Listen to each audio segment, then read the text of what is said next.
right, everyone. Welcome, welcome. We are going to get started here in just a couple minutes or so.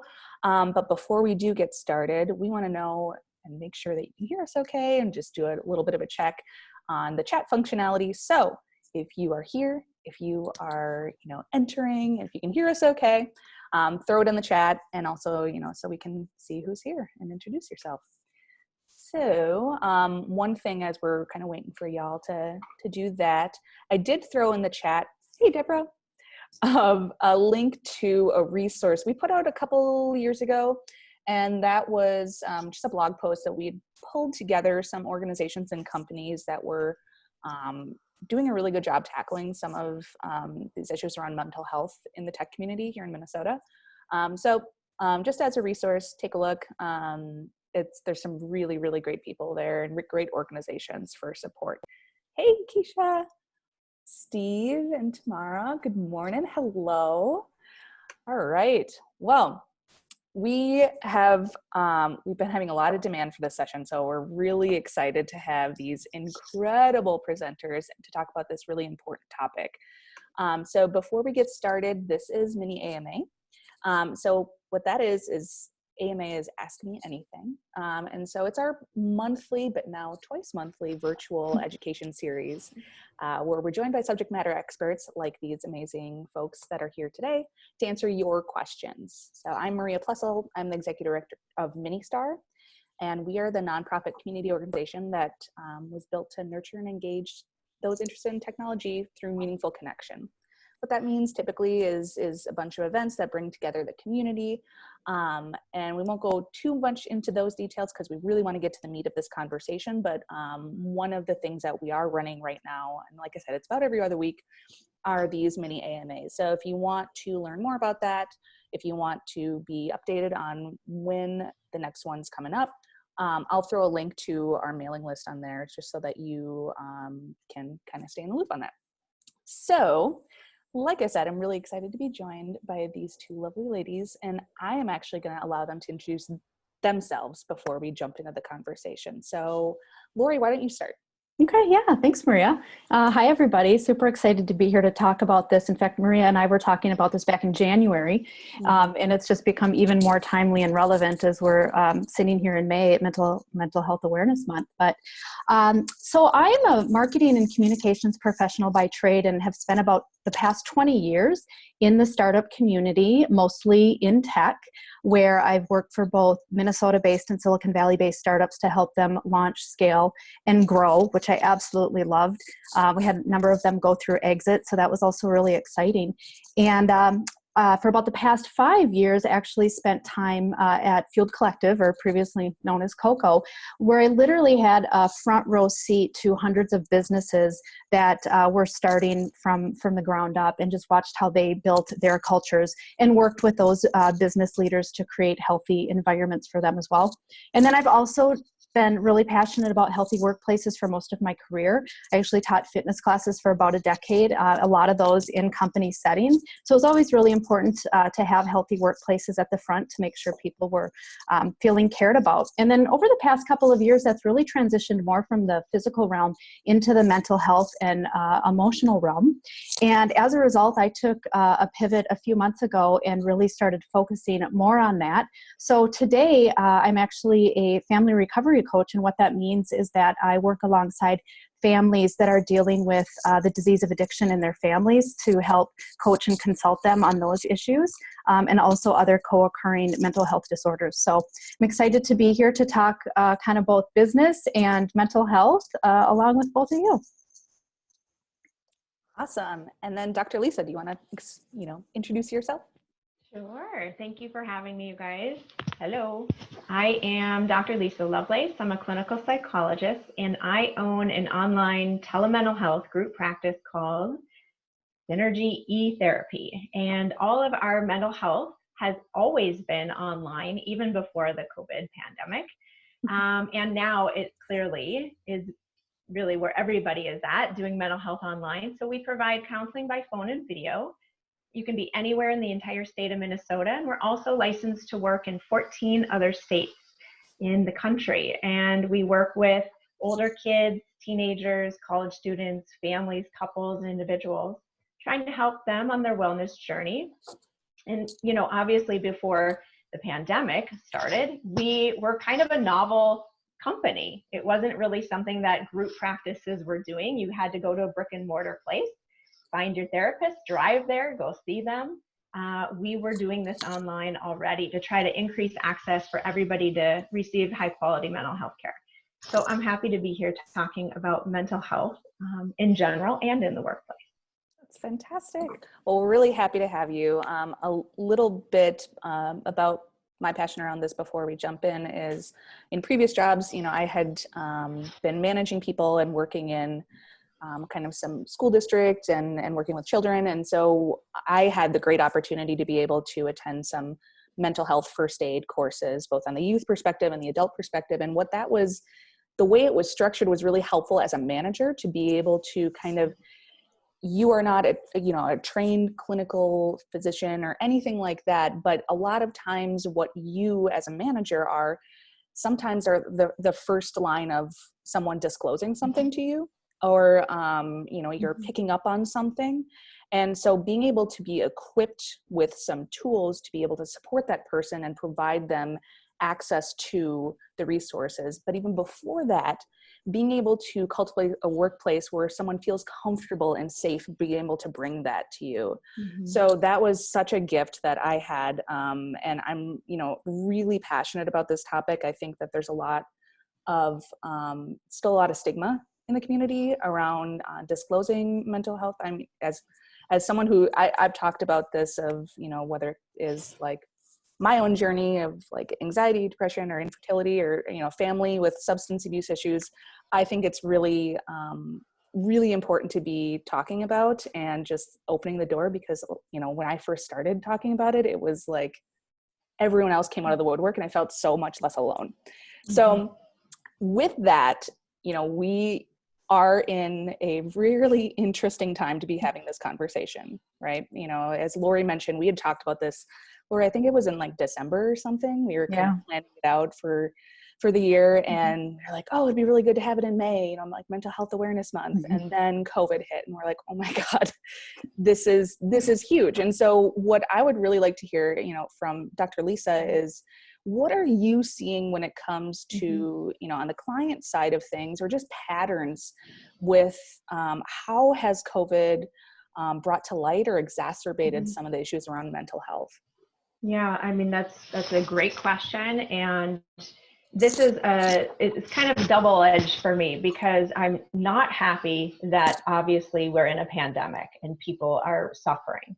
At the same time, I've never seen online therapy, mental health and wellness being promoted in a, national stance from people that are in government jobs and people that are, starting groups. It's really getting the name out there that mental health is important.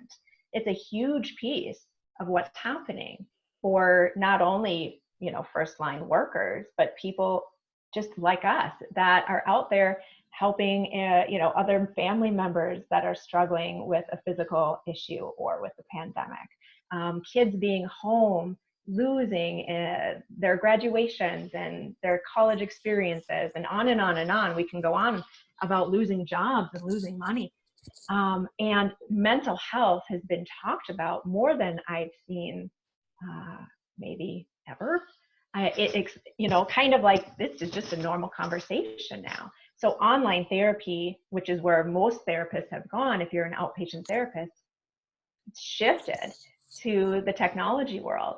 And it's a lot easier now for people to get access to it, from insurance allowing it most of the time to therapists now. Pretty much everybody is online. So you can have your choice with a therapist. A lot of therapists are doing sliding scale for people that are in financial need, people in rural communities. It's really becoming a household name, and mental health and wellness is not as stigmatized as I've seen for years past. So I'm thankful for that. Also, it's sad as to why it's here. But regardless, I'm glad that people know that their mental health is as important as their physical well-being as well. And it's now being talked about in tandem. I mean, 1 in 5 of us are struggling with a mental health issue. So you think about that. How many people are in your family? How many people are in your workplace? Colleagues, friends. So when we get real, like you guys were saying, and we actually talk about it and open up with somebody else, if you're struggling with anxiety or depression or suicidal thoughts, or your child is seemingly more irritable or more depressed than typical, you talk about it with other people, you're going to hear, oh, me too. That's happening in my house. I've never said that to anybody either. And you do start to feel not so alone in it. And I think that's a really important piece of this is we're all in this together, physically and mentally and financially, right? And spiritually and all of that.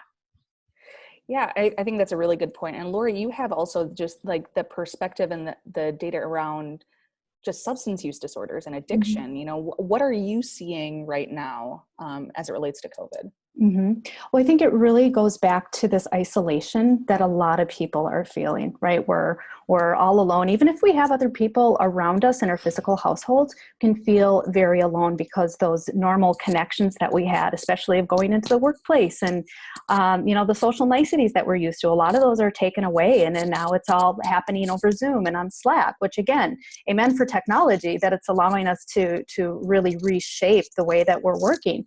But that isolation is a really big piece. And what we're seeing is that people are, of course, turning to different coping behaviors. And we've probably all seen, the memes on social that says, I'm going to come out of this, either 15 pounds heavier or as a drunk. And, we kind of laugh about it. But the reality is that people are using those coping behaviors. So we're seeing an increase in eating disorders. We're seeing an increase in substance use itself. And those often lead to other community issues that we see, such as domestic abuse and things like that. There's been an increase in calls to suicide hotlines, quite a dramatic increase. And because we are in such a long-term situation, there's a lot of uncertainty that comes from that. So really trying to, help people understand, there's a reason why people are turning to food or turning to some type of behavior to cope, because it's a way to get away from that pain, to get away from that loneliness and anxiety and depression. Yeah. Yeah. And I think what's interesting too, go ahead. No, go. Sorry. Yeah. What's interesting, that's the lovely Zoom over talking one another. I think what's interesting too to note is there's a lot of people who pre-COVID already were predisposed to anxiety, depression. Maybe they were already in treatment or in and out of therapy.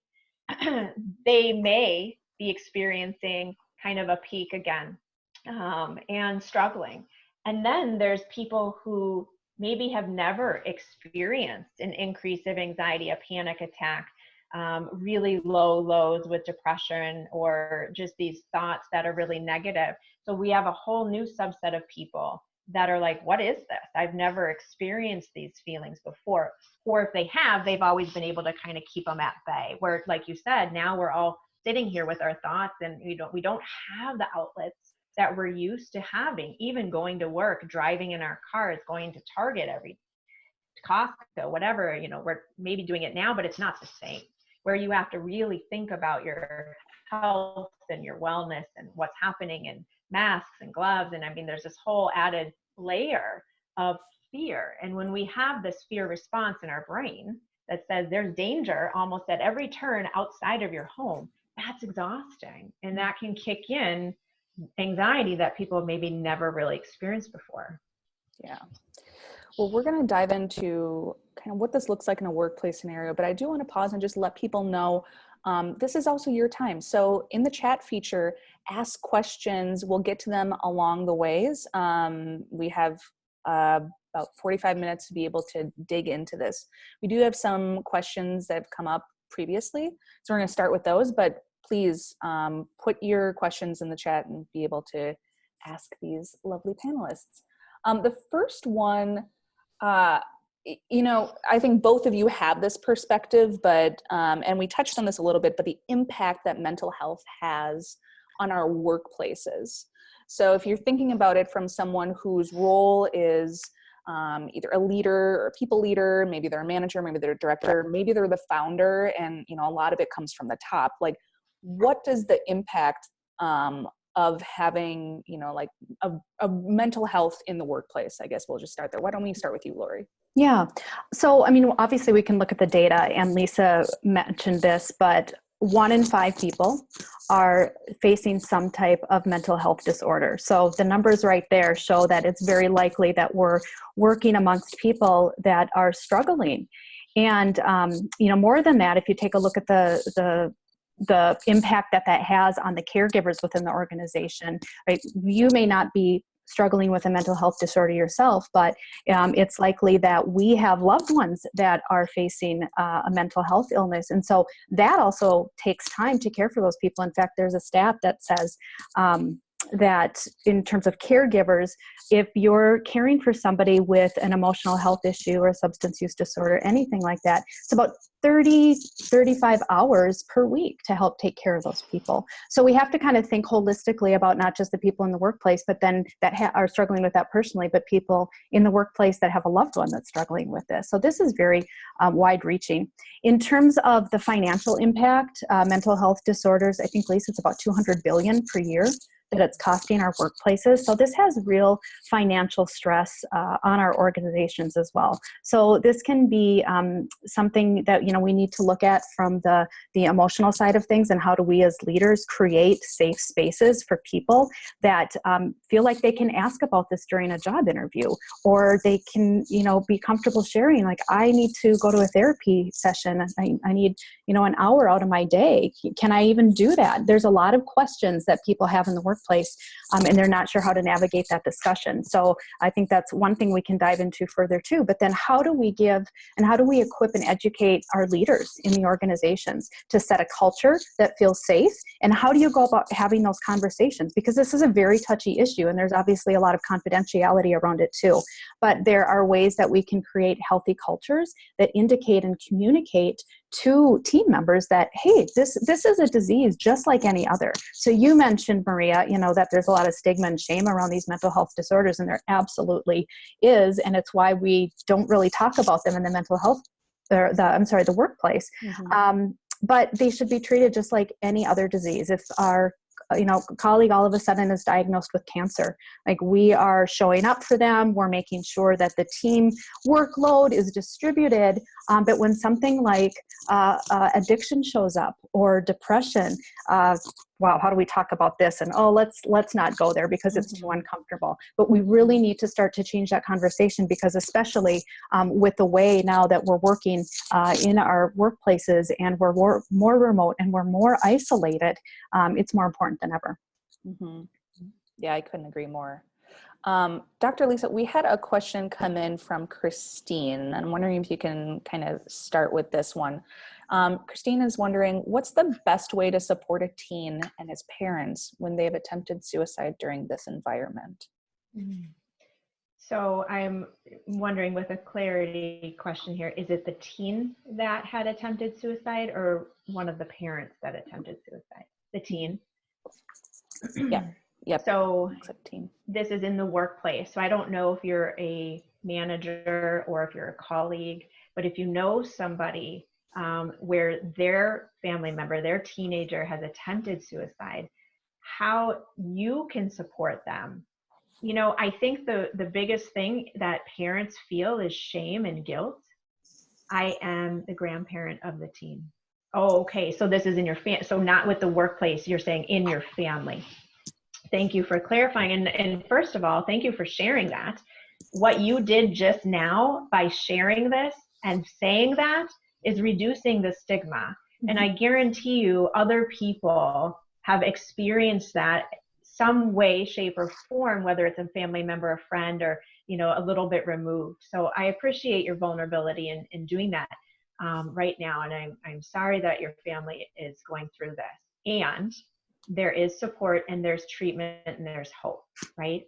So the best way to support the family is to basically check in with them and say, I want to know, excuse me, how you are doing today. Tell me what I can do to support you. I am here for you.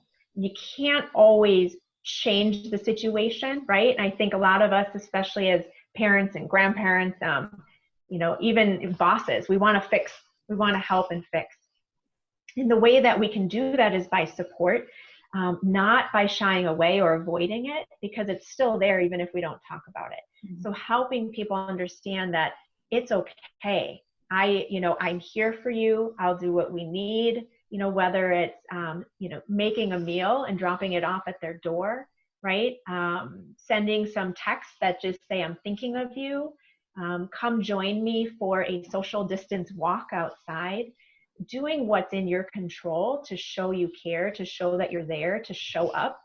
And even now, it's important, but in 3 months from now, in 6 months from now, in a year from now, even when the storm maybe has passed, hopefully, to know that this is still there, and depression and whatever is going on for people, it's always something that they're working on, right?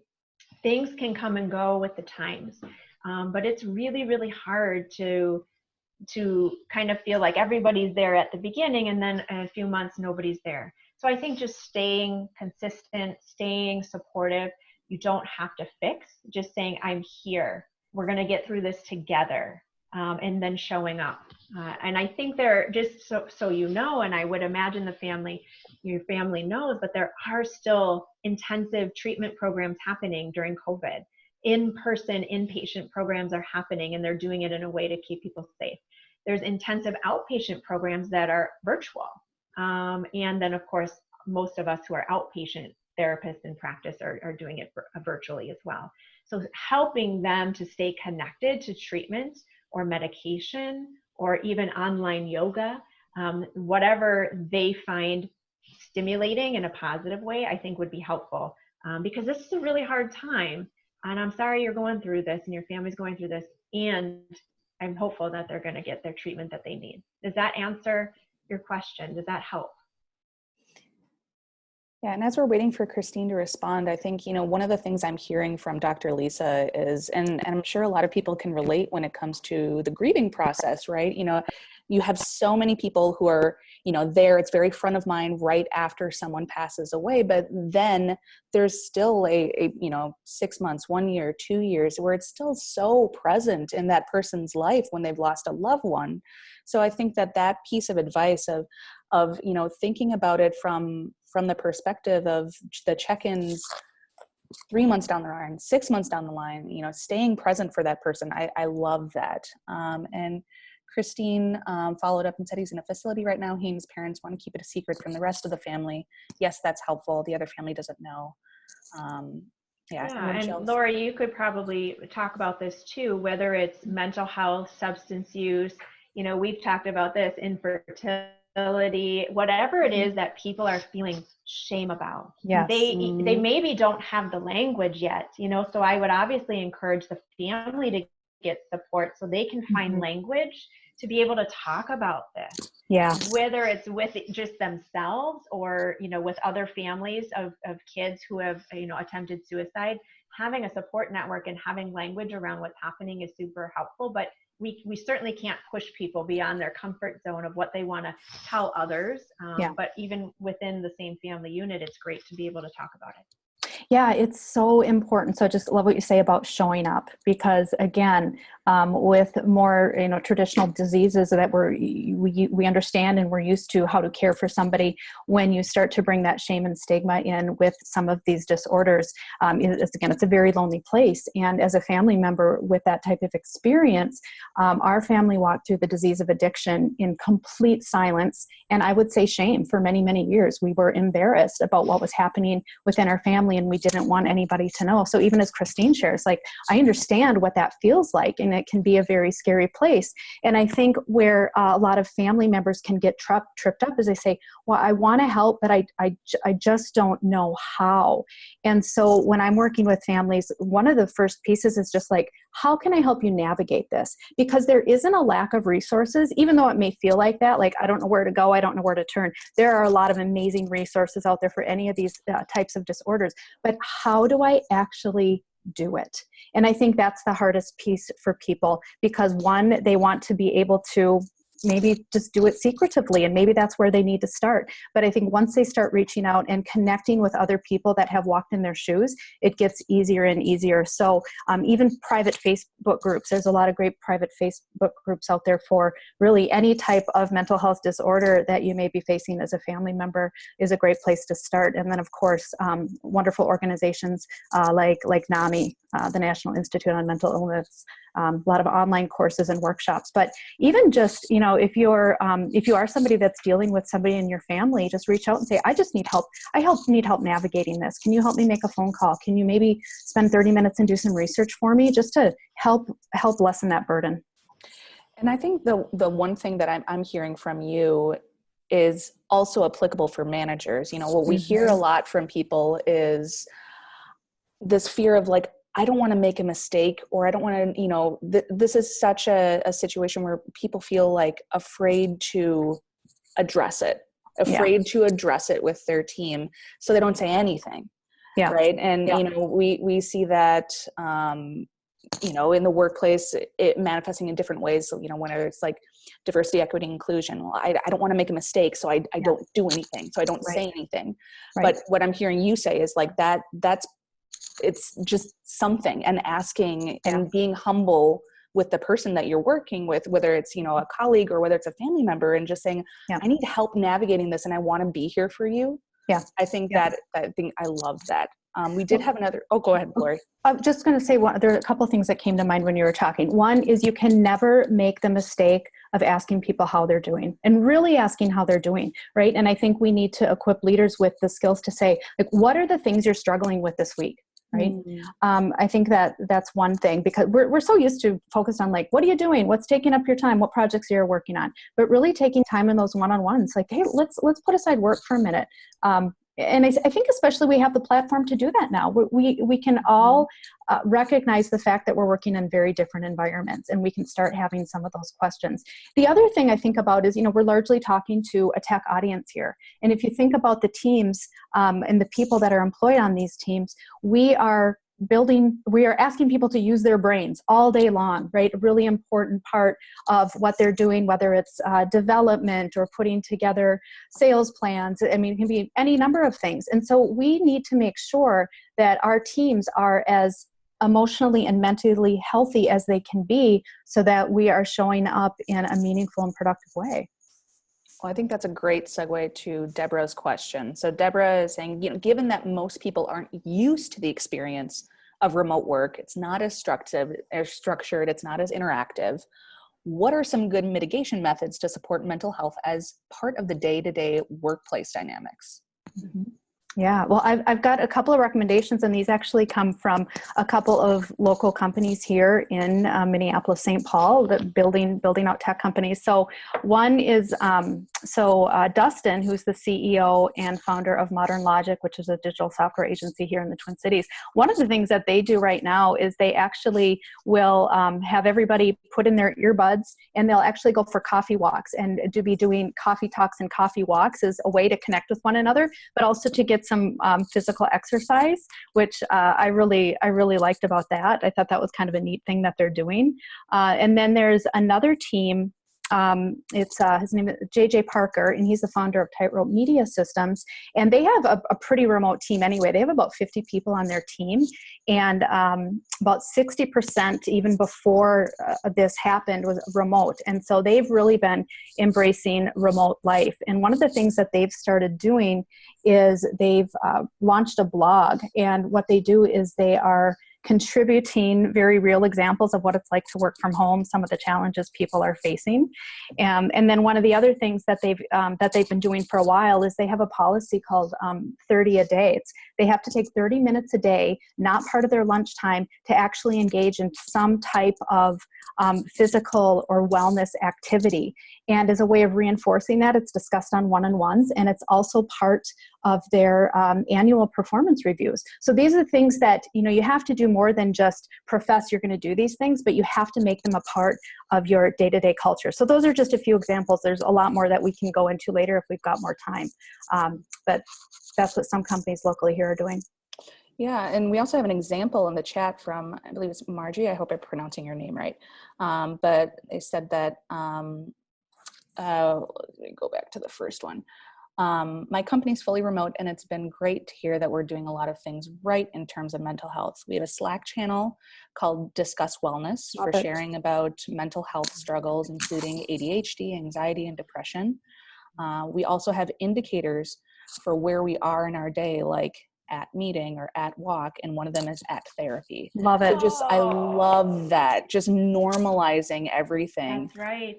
That's Exactly. so right. great. And when it starts from the top. And I think what going back to what you were saying before of it brought back these memories in the olden days, when parents wanted to avoid the sex talk with their teens because they felt so uncomfortable and they didn't know how to do it, although we needed to do it.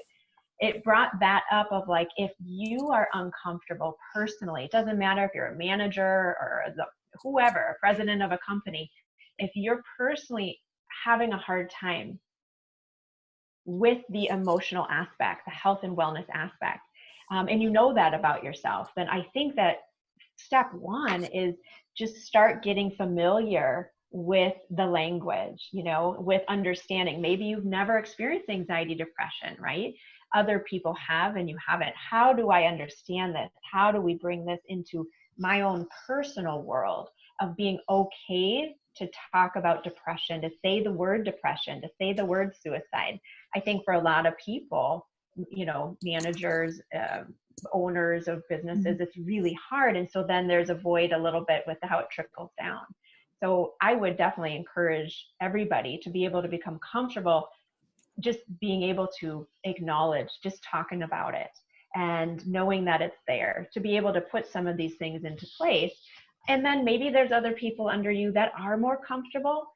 It's okay to delegate, right? If it's just really not your thing and you're better at doing X, Y, and Z over here, if there's somebody else that can join in and say, they're going to be the mental health and wellness lead, or a group of wellness or a sunshine committee or something, and being able to implement some of these really great strategies that normalize the conversation, and then people are going to go, oh, so-and-so's at therapy, my boss is at therapy. That is an amazing thing to see, that it's encouraged and it's not so shamed. That's such a great example. If you all have other examples from your workplaces, please throw them in chat, because we would love to share, shine a light on that and provide other ideas. I do have a question, and Dr. Lisa, let's start with you on this one. So one of our attendees was wondering, how do I deal with the guilt and shame of asking for support, and also the fear? Mm-hmm. So that is a really good question. And a lot of people feel that they have to figure this out on their own. Like, I should not be feeling so depressed. I, still have a job, or I have a house, or everything's fine. Like, what do I need support for, right? So we have our own idea of what we should be able to do. And I think when we can change the construct of how you're thinking about this, is struggle is relative. I cannot compare myself to you, to the next person. We all have our own experiences, our own path, our own traumas, our own family upbringing. We can't compare. It's not apples to apples. However, what's really important is to change the way you're thinking about asking for help means weakness. Asking for help means I'm not doing this on my own. Asking for help means something's wrong with me. Whereas if we can flip that just a little bit and work with how you're thinking about that, which then goes into our behaviors and into our emotions. And this, of course, is what therapy does, is we help you think through what is really happening here. How strong does somebody really need to be to say, I need support? And we are, pack animals, right? We don't really live on islands very well on our own. We need each other.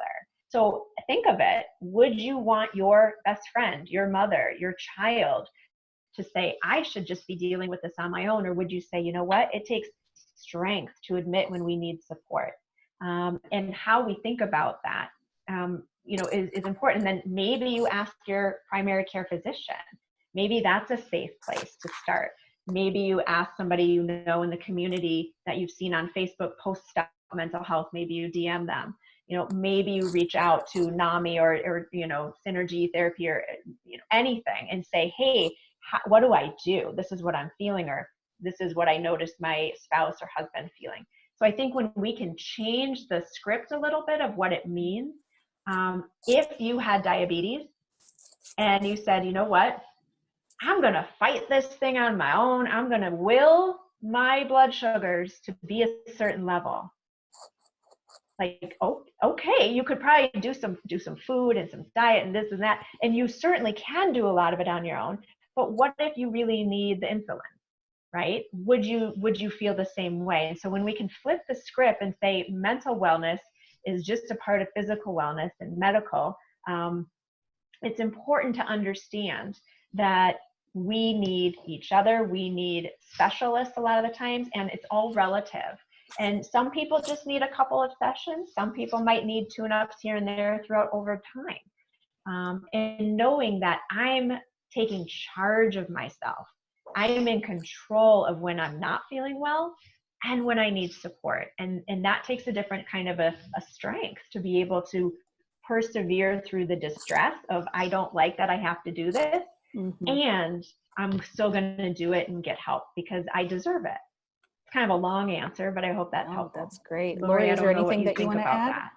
No, I think, a lot of our workplaces aren't as forward thinking as some of these suggestions have come across. So I love what I'm seeing about the Slack channels for discussing wellness. I love the at meeting, at walk, at therapy. Again, you should feel really thankful that either if you're the leader creating this culture, if you have leaders creating this culture, that's really the first step. And I think it's important for leaders on this call to understand you set the direction, you set the expectations for around how mental health gets discussed and played out in your culture. And so creating that forward movement is really, really important. And it can start with little things. I think one of the things when I've talked to organizations, especially the smaller organizations, startups and small businesses, may not have a lot of financial wherewithal to throw a lot of money into things like this. And sometimes people think, gosh, well, I've got to do these extensive programs and, how do I even do this? And it can start as simple as making sure that you understand what's in your benefits package. If your company offers insurance, like what's in your employee assistance program, and then really communicating in a simple way to your team members, hey, here's what we have available. Or maybe you deem Mondays as, mental health Mondays, and just recapping, hey, here's some of the things we have in the workplace, right? You've got access to a wellness room. I'm going to share a webinar that just came out from our benefits company. There's a lot of benefits company out there that are already creating and providing these materials around mental health. So just communicating what you already have in place is a really good first step to start. But then how do you also create a culture where, again, people feel comfortable talking about this? So it could be bringing people in from the outside to do a lunch and learn. Like, how do you spot mental health in the workplace? Like, what are the signs that I should be looking out for, both as a leader and as a team member? There's just some really simple things that can be implemented. And again, like the example I gave, make it a part of your culture. Have these discussions in your one-on-ones and your reviews, and using Slack channels to be checking in on this from day to day. Yeah, I think that's really good. One of the things that we're hearing a lot about is kind of like what is within your locus of control to be able to mitigate some of these things and be able to support your own mental health, whether in the workplace or at home. Ben gave a really interesting example around media. We are in an age where we're going through this also at a time where there's constant coverage about it. You could be on your phone, you could be watching TV, you could be just absorbing it constantly. And what is the effect that has on mental health? You want me to check? You want me to? Yeah. Are you seeing anything like that, or are you hearing anything around just the effect of our constant ability to be able to plug into the news and what's going on and the effect that can have, or are you seeing any of that? Definitely, 100%. I did a segment on a local news channel here about that very issue, where if you have alerts on your phone from the news channels, how many times does that alert tell you something wonderful just happened, right? It's talking about distress. It's talking about numbers. It's talking about so-and-so did this, said this, and people arguing at the top, in our country, and the global issues and the things. It's just, how much can we take throughout the day where we are being bombarded with negative information, with fear information, with scary information, even if it's information we need or want in order to be informed, in order to make good choices. I've encouraged people to really limit it, especially if they have kids in the home. And maybe it's once a day at a certain time where you feel emotionally able to manage whatever you're going to consume in regards to the news, that you go and you look and you make sure, you have the information you need, whether it's with, your state government or, nationally or globally. But at some point, getting inundated with the constant news channels, watching the live TV, we need to be able to turn it off, because at some point we don't have the returns anymore. It starts to go down. And so we need to find other outlets, and say, well, this will be there whenever I need to check it or want to check it, maybe once a day or tomorrow, or maybe once a week. And on the other times, I'm going to focus what's in my control. I can make masks. I can donate, whatever. I can help volunteer, for therapists, giving a couple hours of our therapy time for mental health or healthcare workers, or, we can do things that are in our control to feel like we're going to turn this into something good, because we can't really at the moment make it different, globally make it different. We obviously have what's in our control. So I think that that's really important, is to just take an inventory of what you're feeling throughout the day, and being able to kind of just stop and even just give it a number. 0 means I'm really, really chill, and 10 means I'm just poof, out of there. Whatever that means, from depression to anxiety to attention to whatever, and being able to kind of manage from 0 to 5, being like, it's okay, but the moment I'm hitting 5 to 10, what's happening here? How did I miss this? Right? And being able to bring it back down with coping skills you're learning, or different things in your organization, where maybe that is the time to go for a walk, and put that out there so people know. Or maybe that's the time to, turn on the music and just start dancing around, or having fun. And I think it's important to have those things kind of sprinkled throughout your day, so that you're having some outlets and not being constantly inundated. Well, Jenny totally agrees with you. Jenny wrote, 100% agree with limiting notifications. I turned off my social media notifications about 6 months ago, and not only did my mental health improve, but also my productivity did. And we have another question. Example. Yeah, I love that example from Allison. And this is a phenomenal question. Do you have any advice for navigating re-entry to the workplace or offices that are opening before you feel safe? It seems like it'd be difficult to do your best work if you're feeling anxious and nervous. Laurie, why don't we start with you on that? Yeah. And that is such an interesting question, because it's so different for so many people right now. There's people that have to go back to work based on what their company is mandating, based on what their position is. And then there are others who, some companies out there have been telling their employees over the past week, especially tech workers, that you don't need to come back until 2021, or not until, later this year. So It's all over the board. I would say, if you feel comfortable having that conversation with your leader, to just, ask them, can I share some of the anxieties and questions that I have about coming back into our workplace? Like, it's absolutely acceptable to understand how your company is going to be taking care of your work environment and what that looks like. I think that would be step one, but then, really taking a look at your position. What is the work that you're being asked to do? What's required of you? And how can you come up with a situation that is both going to be good for you mentally as well as professionally in terms of your productivity, and how does that work with the organization? So I think there's a lot of these discussions going on right now, and I know that there's also some really great information being offered out there on the web about how employees are doing this and how companies are doing it. But hopefully you've got a work environment that will allow for this. Or if you know that there's other colleagues, other team members that are also wondering about this, maybe this would be a great opportunity opportunity to go to the leadership in your company and say, hey, collectively, we have some questions and concerns about what this, kind of new normal looks like for our organization. And I would just think as a leader, what a great opportunity to be having these discussions and being open and honest and vulnerable to talk about the concerns that your team members have. I think that's phenomenal. One thing that I would love to just draw people's attention to, we do have around 15 minutes left. If you would like to ask a question anonymously, there is an option to do so where it's just seen by the panelists.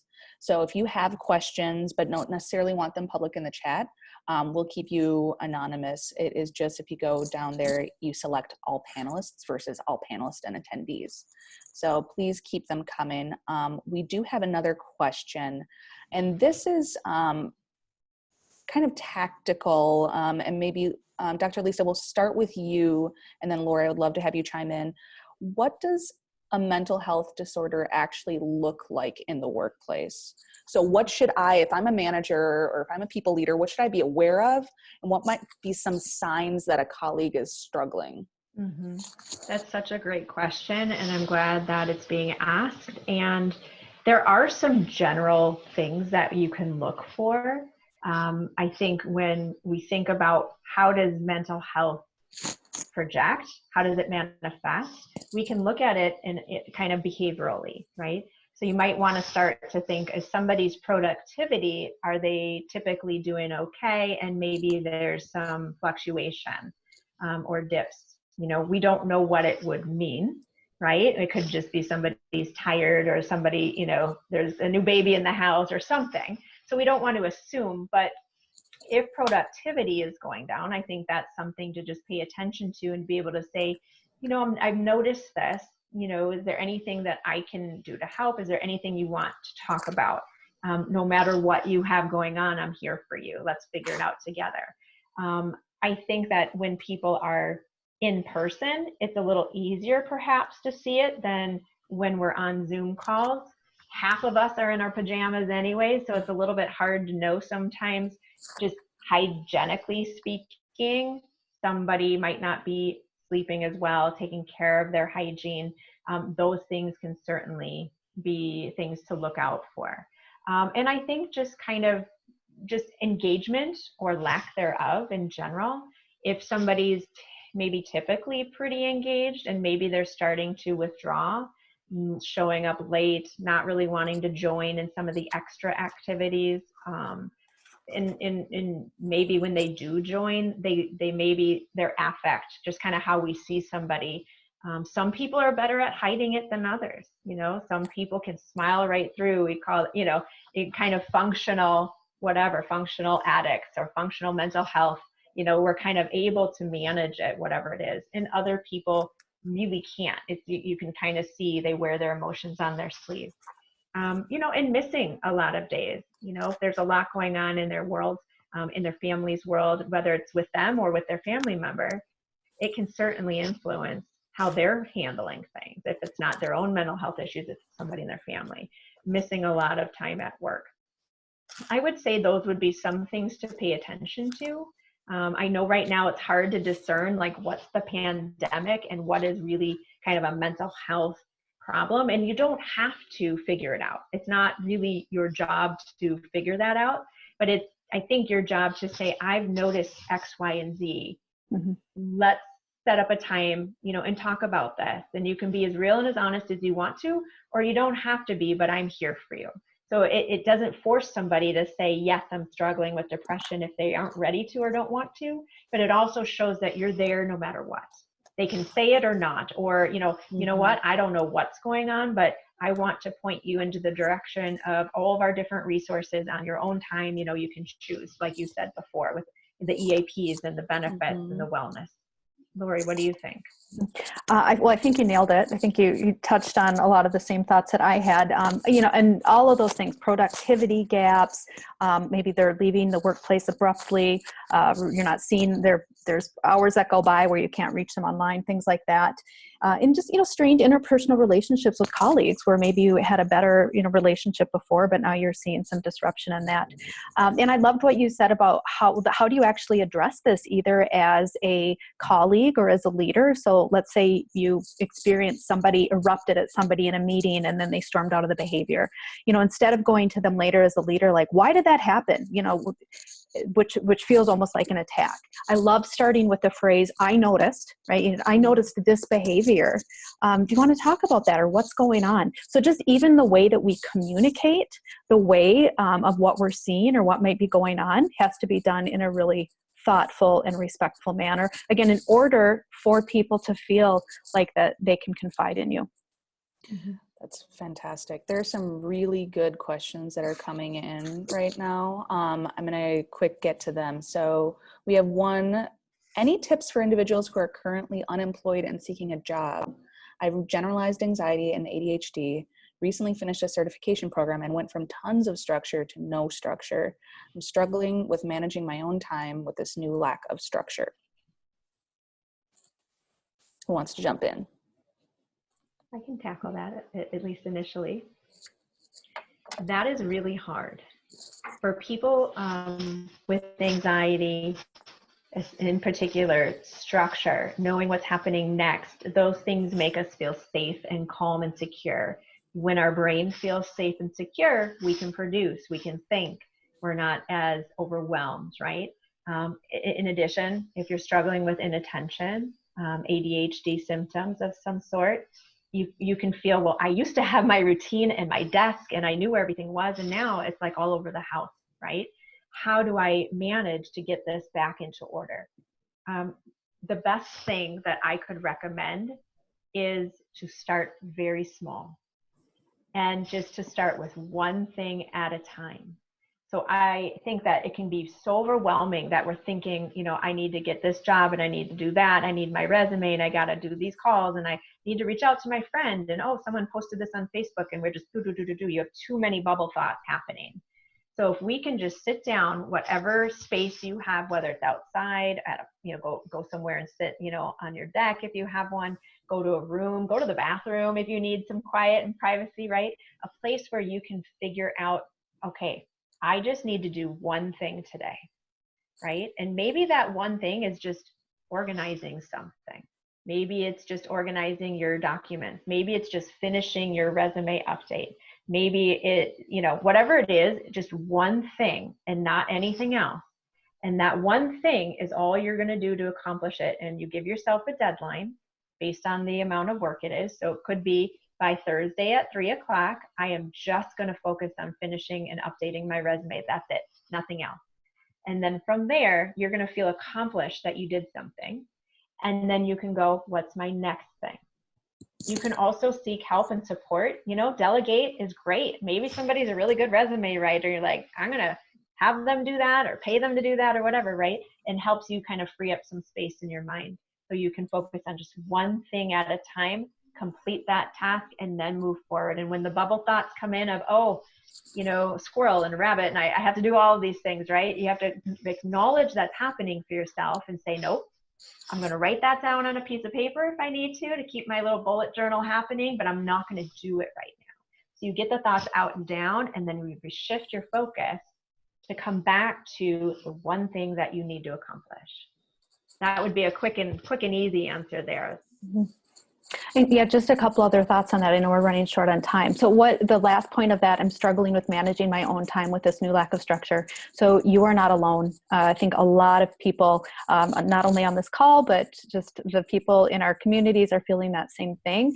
I think a lot of times in our culture, we get so attached to the fact that my worth is determined by my productivity. And so while we feel like I have to constantly be working and producing and performing with this new situation, it feels very, very strange. So you're not alone. Mm-hmm. The other thing I would say is I've heard from other people, this is a really good time to be doing like one-on-one Zooms with people that you've maybe wanted to connect with for a while, or almost like informational interviews. So you mentioned that you just finished the certification program, and I'm assuming that's related to some type of position you're looking for. But this could be a great opportunity to use your network or go out on LinkedIn and find out who are other people that have this certification, and just have some casual, informal chats with them that might provide that connection that you might be be looking for, and just might even further your job search as it relates to that area of expertise. That's great. We have another question. It says, our office has, more coming in. I'll just follow up. We had someone that asked the previous question had a follow-up, just saying, thanks so much for the advice. Yeah, it's like a bubble machine of bubble thoughts lately. I really like the idea of starting small. I think that's my challenge. I've had a lot of luck networking lately. It turns out people have a lot of free time. That's an awesome piece of advice. So great. I'm going to scoot to the next question. Our office has had to learn a lot to get on board the Zoom webinar platform, and we conduct many webinars each week, at least once a day. Everything seems to be ASAP as we muddle through this. How do we get back to not feeling like everything is in high mode? I've actually mentioned it, however, I don't think it's sinking in, even though our director does bring up mental health regularly. Any ideas of how to get through? We are a small team of 6 women. I think it goes back to, we are in this fight or flight mode where everything is so new and we're trying to adapt and adjust, and it's not calm, it's not routine yet, and you're trying to learn new techniques, new webinar platforms. How do you get everybody together, getting calendars met? I mean, it feels again like it's just this, we have to do all of this in order to continue our productivity. And I think that it's important to realize that we are in a state of fight or flight, and people are going to go up and down. Remember back in March, it was like, what's going on? And then people are like, this is not 2 weeks. Now I'm depressed, and now we're mad, and now we're anxious again because we realize we're going to be here for a while. And so everybody's going to have their own up and down anxiety cycle, whether it's clinical anxiety or just situational anxiety. We're all having it routinely in some way, shape, or form, from our kids all the way on up. And so if we can maybe stop, and even though mental health is being addressed, maybe the cycle needs to be addressed of I've been feeling like we've been on this kind of hamster wheel of catching up, and I'm getting very exhausted. And then when we're exhausted, when we're too anxious, we're going to check out. And we check out, we get resentful. I don't want to do another webinar. I don't want to learn another thing. Our brain can only handle so much in a stressful time.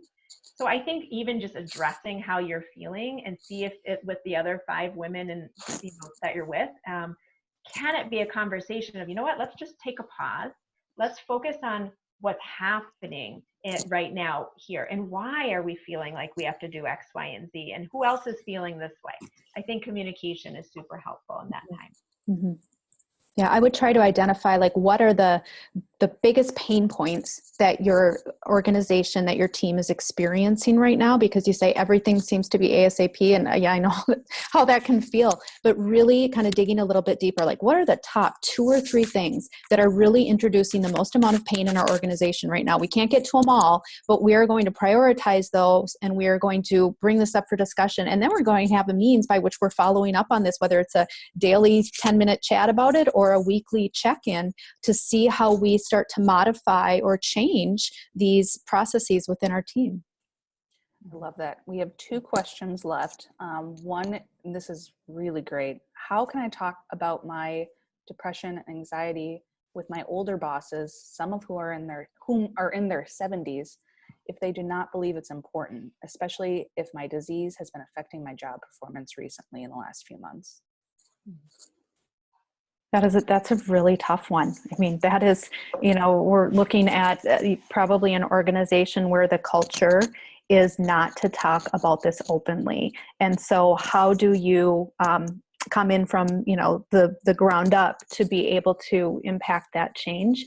This is where I would say maybe they operate from a place of data, and finding some information and resources that you can bring to the table to prove that this is really important. And again, we've been back to that 1 in 5, right? 1 in 5 people in the workplace are dealing with this. It costs $200 billion a year to organizations. So maybe starting with some data points, if that's the way that these individuals process and make decisions, could be important. Or maybe there's a different thing. So the kind of looking at it from their lens to say, like, well, how would they might not be in agreeing with my viewpoint right now, but how are they making decisions in our organization? How are they running it? And then finding ways that you can somehow incorporate that discussion. That would be one suggestion. Lisa, I don't know if you have others.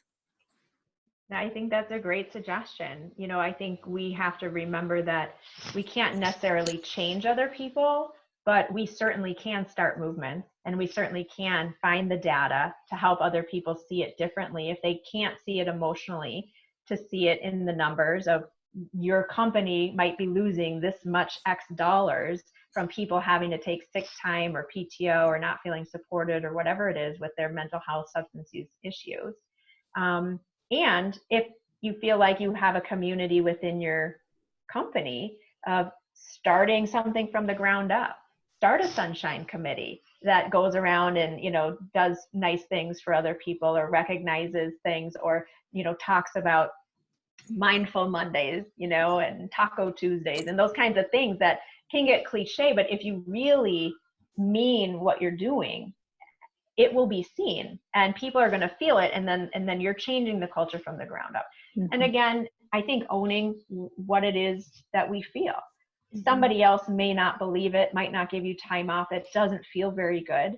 You do have to kind of evaluate, like, how much can I do on my own here? Is this a culture I want to stay in? Or some other culture that I might fit better in, given my situation at this time in my life too. So I think there's a variety of ways to go about it, but it's hard. It's hard to make that change from the ground up, but it is possible. Great ideas. Our last question came in, and this is really good. This is, we're holding off reopening our office, but we have some employees asking when we will reopen because they're wanting to go back. Should we consider opening the office earlier because it would help some employees' mental health? We would never mandate that people have to go into the office in these times. Mm-hmm. Yeah, I think this goes back to kind of an earlier question about how do you make sure the workplace is right for me. And again, people have different expectations around this. So we all have different working situations at home right now. For some of us, maybe there's not a lot of disruption going on. But if you are maybe caring for an older adult, if you have children that you're also trying to do distance learning, some of you are saying, I need to get back into the office. I'm going to be more productive. I'm going to be more stable in terms of my mental health. So I would say talk about that as a leadership team, because ultimately you need to probably make some decisions around what that looks like. What are some protocols that you're going to have to put in place? I would err on the side of yes, if you believe that you can, one, create a safe environment for those people coming back, and two, if it is actually going to make a difference in terms of how your organization is being operated as well, and how people feel about that. So I would say yes, but maybe you have a situation where, hey, you are welcome to go back into the office. For those of you that would like to continue to telework from home, we support that as well. And honestly, this is the future of our workplaces anyway. I mean, this remote work is not going away, and I don't think that office buildings are going away ever, but there's going to be fundamentally a different shift in how our teams are created and how they're structured and where they're based out of. Absolutely. Anything else you want to add, Dr. Lisa? I think that you nailed that. I think having employees have some choice, but having the leadership make the rules of how it's going to look, because ultimately you're responsible for that workplace environment being a safe place to go back. So the more structure you can give, this is what the expectations are. No more than 10 people at a time. These are the, maybe people have days if you have cubicles or however it works, offices.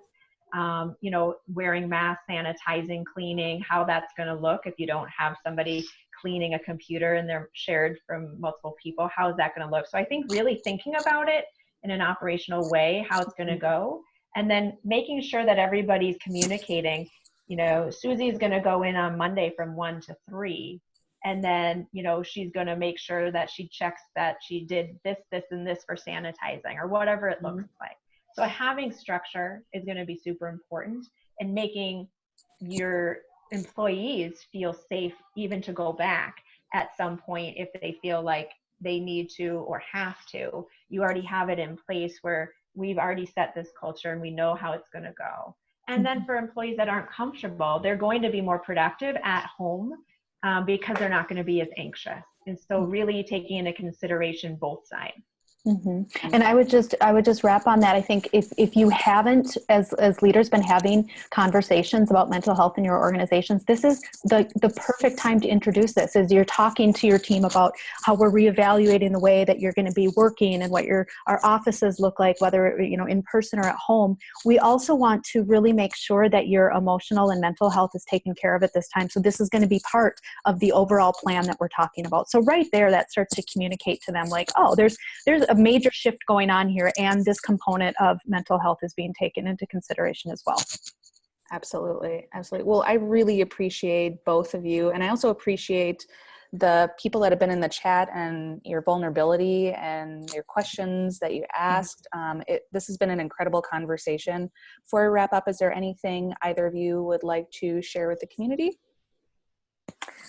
Yes, I just had a couple of things just in terms of resources. If people are looking for more information on this, I already mentioned NAMI, which is the National Institute on Mental Illness, and it's NAMI.org.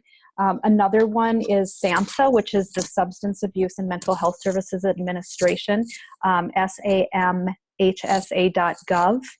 And then specifically as it relates to the workplace, there's a website called workplacementalhealth.org.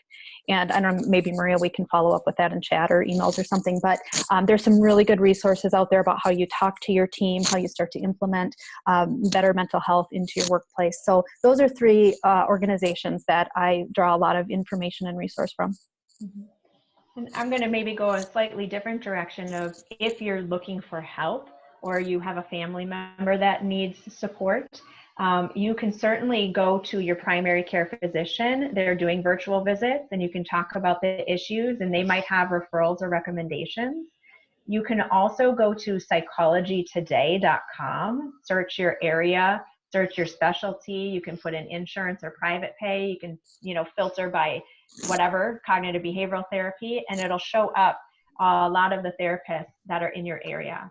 Synergy e-therapy, we're here obviously in Minnesota. Feel free to reach out, like if you have any questions, if you just need a referral, I could certainly help you in any way that I can. We also connect with businesses. If you want a webinar about anxiety or stress, or you want us to do something with your employees, we are happy to partner, whether formally or informally as a referral source, or just being able to provide some resources. So definitely, let us know how we can help as well, and make sure that you guys stay well physically and mentally going through this new time of life, really. Thank you for having me. Well, again, thank you so much. We're going to pull together these resources in addition to, we were recording this, so we will email you out once we have all that packaged up and ready to go. We'd love to hear from you all. Also, if you have resources you want to share, send them over to support@ministar.org. and we'll make sure to include them in there as well. Again, I thank you. This is a really important topic, one that's near and dear to my heart, and I know a lot of people in the community. If you're interested, again, at mini AMAs, we run them every other week. The next one we have is on the 3rd of June, and it is on how to fund your startup without venture capital. We'll have some pretty awesome people on there talking about loans, grants, R&D credits, crowdfunding, all of that good stuff. So if you're interested, take a look at that. And yeah, thanks again. And I hope this was great. has a great rest of your day.